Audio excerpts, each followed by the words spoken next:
huge injury news out of Lennoxtown this morning ahead of Sunday's crunch trip to Dundee.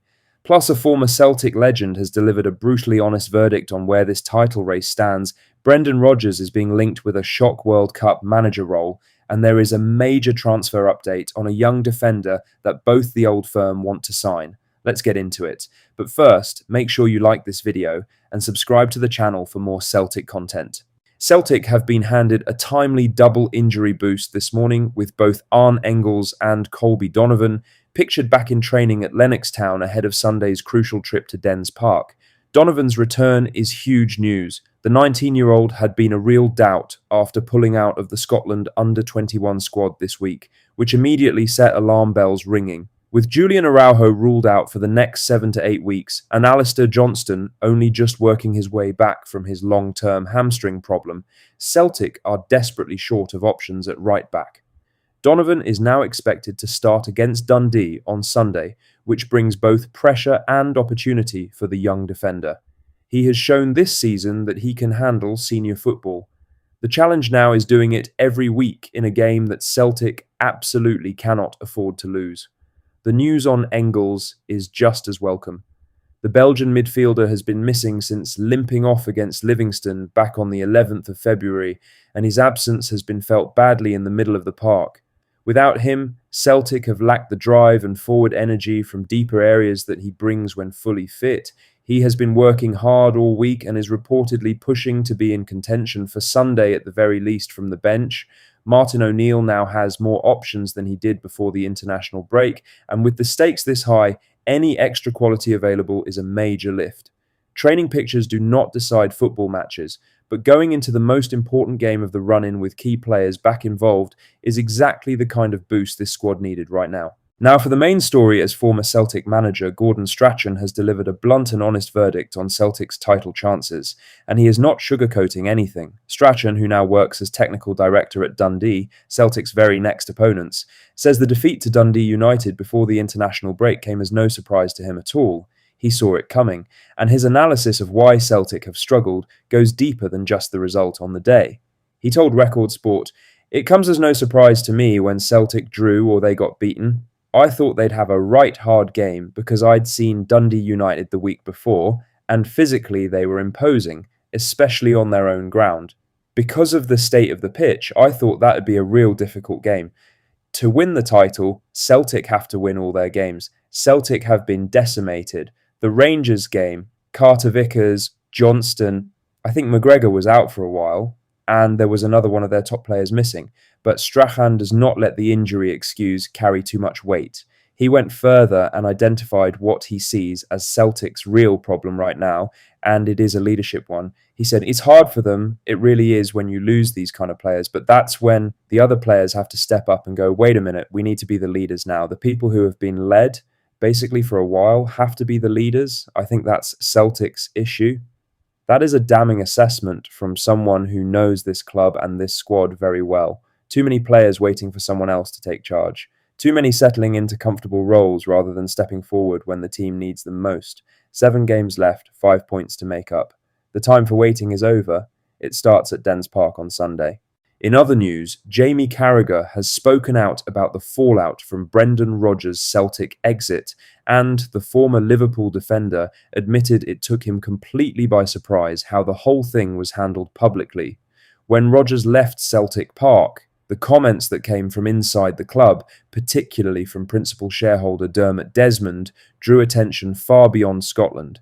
It is not something you see often from a football club about a departing manager, especially one who had enjoyed genuine success at the highest level. Carragher made clear that was the part that stopped him in his tracks. He said on the overlap fan debate, "That took me aback. I never saw an owner or principal shareholder speak about a manager like that before."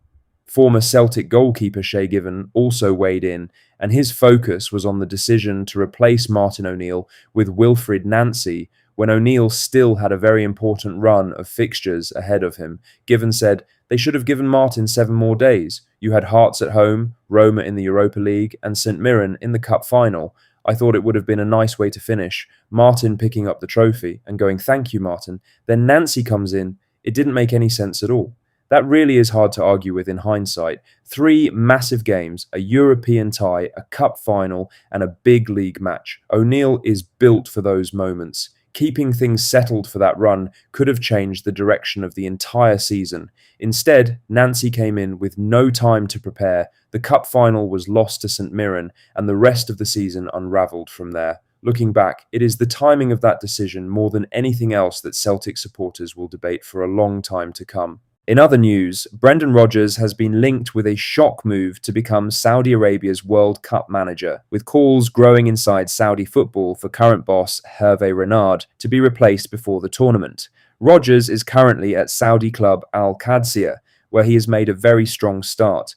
His side have been competitive near the top of the league, picking up wins regularly and looking organised and well drilled. He has got the team playing with a clear shape and identity, and that kind of form in a tough league does not go unnoticed. Saudi Arabia have not been performing under Renard, and with the World Cup approaching, pressure is building fast on the federation to act. Former Saudi goalkeeper Mohamed Al Diaya has been particularly outspoken. He said, "How much longer can anyone defend Renard? He has not offered anything noteworthy. He left us for his women's team and somehow we took him back again. The defeats are on him and reflect the mistakes of the Saudi Football Federation. I don't understand why he is still our manager. We need a change in leadership and management ahead of the World Cup. The federation should go to Brendan Rodgers immediately and allow him to take over all the preparations for the World Cup. He is the coach we need." Those are serious words from a respected figure in Saudi football. To be clear, there is nothing yet to suggest talks have taken place or that Rodgers is actively pursuing this role. He is settled at Al Qadsiya and showing no signs of wanting to leave. But what these comments do show is how his work is being recognised at the highest level and how his reputation has grown since leaving Celtic Park. Lastly, a summer transfer story is developing involving Dundee defender Luke Graham, with both Celtic and Rangers keeping a close eye on the young centre-back ahead of the window opening. Graham has been one of the standout defenders in the Scottish Premiership this season. He has dealt with physical strikers, handled pressure at set pieces, and stayed composed in games where Dundee have had to defend for long stretches. That is exactly the profile the old firm are always watching, and Dundee manager Stephen Pressley has now confirmed that both clubs are interested. Pressley told Sky Sports, "Celtic and Rangers will always be looking at the best young players in Scotland. Luke Graham has shown he can handle the demands of the league. He's playing regularly, and that's the biggest thing for a young defender. The next step for him will come down to timing and the right move. He has the attributes to go and play at a higher level." That is a pretty clear endorsement from his own manager. Pressley is not trying to keep him out of the spotlight. He is acknowledging what everyone already knows, that Graham is ready to take a step up. That's all the latest Celtic news for today. Make sure to hit that like button, subscribe if you haven't already, and drop a comment below with your thoughts. I'll see you in the next one. Hail, hail.